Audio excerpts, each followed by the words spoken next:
Hi guys, my name is Ciaran. I'm here from the Dublin Academy of Education. So welcome to your 5th year English Easter revision course. So this is a 5-day course. What I suggest you do is follow the same pattern that you would have had you been coming in here for the course and watch one of these videos per day. What you'll need for the videos, all those notes have been sent out to you. For this first lesson and for the second lesson, I'll be using this set of notes, the paper 1 notes.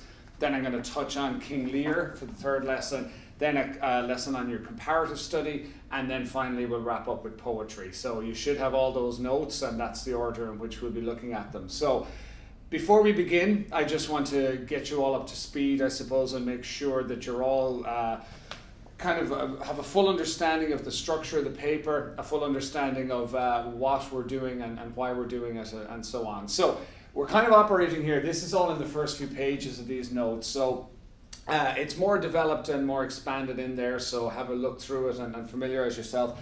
What I want to talk about is just kind of a synopsis of that, just to give you kind of a handle on everything. And I'm never sure if students actually understand the full structure of the paper and how the marking is weighted and so on. So it's important to just have a little chat about that before we actually kick off. So just here on the board behind me, there are 2 papers in English, paper 1 and paper 2. And the reason I'm just emphasizing this is because they are both worth 200 marks. And what we've noticed over the years, and I've noticed as a state examiner as well, is that there tends to be a huge amount of emphasis naturally placed on the paper 2 content, but actually the paper 1 stuff is equally important. So that's why the structure of this revision course, where I'm spending 2 of the classes looking at paper 1 and 3 of the classes looking at paper 2.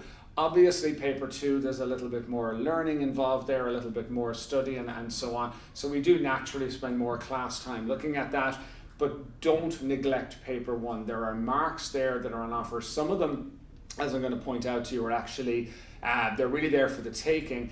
And what you do now in 5th year is you kind of start this process and just become aware of this idea that, I'll wait until 6th year and so on. You need to be kind of grounding that writing at the moment in 5th year and building on what you did for your junior cert and so on. And that way you'll find life so much easier then when you get to 6th year, in the sense that you'll have a lot of the groundwork done. So paper 1, what's on it? Well, it's the comprehending and composing paper. Essentially, the way I think of these, paper 1 and paper 2 are sort of language and literature. So the language is comprehending and composing. So you have 3 sections on that paper. The first section is a straight up, I suppose, what you might call comprehension, comprehending A.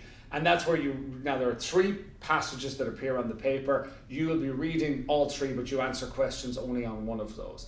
And those are, I suppose, reasonably standard comprehending questions, a lot of the kind of ones that you would have encountered at your junior cycle as well, where you're using your PIE or your PQE, whatever your little acronym is for your structure, to develop points that are addressing the questions that are asked about that comprehending piece. Really what our focus will be in here is kind of, there's 3 questions that come with each comprehending piece, but the third question almost always focuses on style. So you get a breakdown of a question worth 15 marks, another question worth 15 marks, and a third question worth 20 marks. The 20-mark question tends to focus on the style of writing used in the article, so that's, or in whatever extract you're looking at. So that's kind of what we spend a good bit of time focusing on here, because it's the more challenging question, and also there are more marks going for that. That's followed on by a second task, a question B task, which is also worth 50 marks. And a question B task, it's what they used to call functional writing on the old junior cert. And essentially it's a short written task. What I mean by short is it's usually about 2 pages, about 400 words, thereabouts.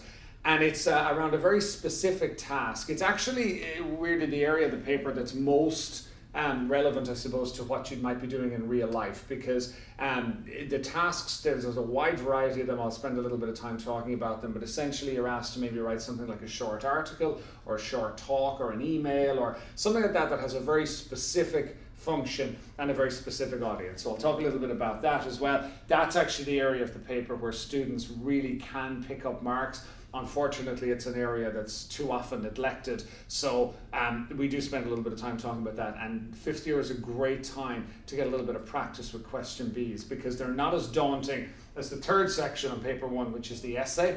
And I appreciate that most people kind of cringe when they, essay and so on. it is crucially important, and I am going to spend a little bit of time looking at a couple of different essay types. Really, in fifth year, it's a great time to get a little bit of a grounding in essay writing. I know it's quite late in the year now, and we're looking at Easter revision and so on. You may not have written an essay this year, depending on how your class teachers kind of assign work and so on. But it is something to be acutely aware of, that you probably haven't written anything substantial since your CBA 2 for your junior cert. So it is important that you're getting into the habit. This is a marathon, not a sprint. So you need to sort of train a little bit for higher level English at Leaving Cert.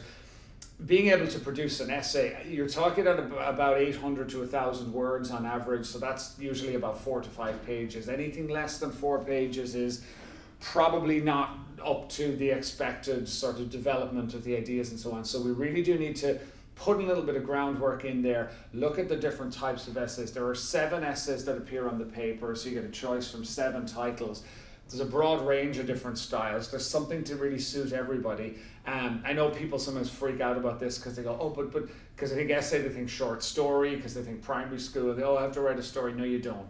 There's 1, maybe 2 out of 7 of those options on the Leaving Cert paper are short stories. The rest of them, there's a wide range of different tasks: descriptive essay writing, feature articles, speech writing, and so on. So I'm going to look at a couple of those, a couple of the more popular ones, and just maybe how to think about approaching them.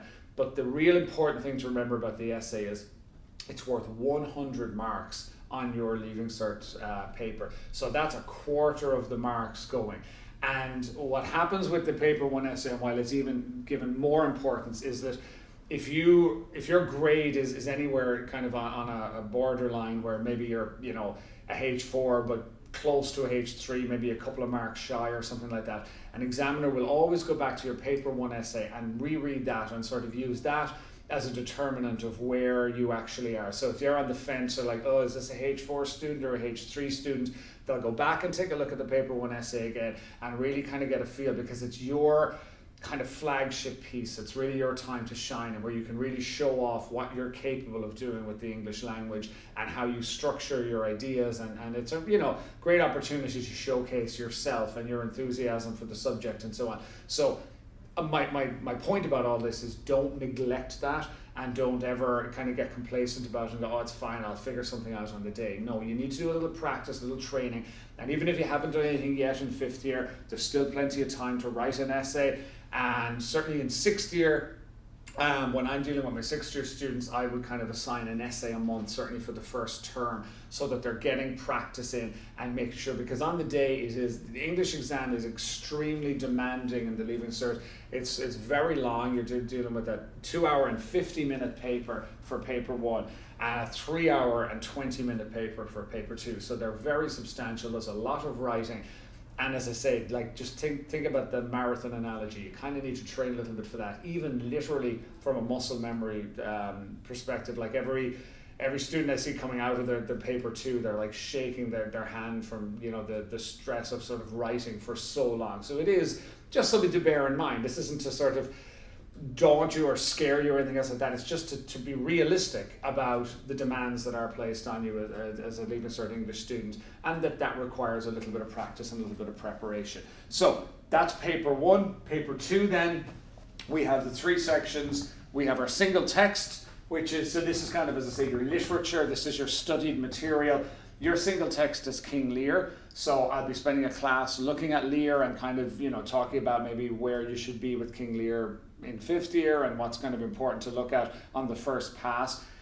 So that's worth 60 marks. The comparative study is worth 70 marks. Comparative study, again, I'll spend a class looking at that, talking about the comparative modes, how to approach it, that kind of thing. Comparative study, note as well the marks for this. This is second only to the essay. It's also the area of the paper where, in general, students tend to go down. And that really is not really due to not knowing the texts and not really having a kind of a fuller understanding of them, but what it really comes down to is poor technique, poor planning, and poor approach to that. So that's what I'll be talking a little bit about with you guys.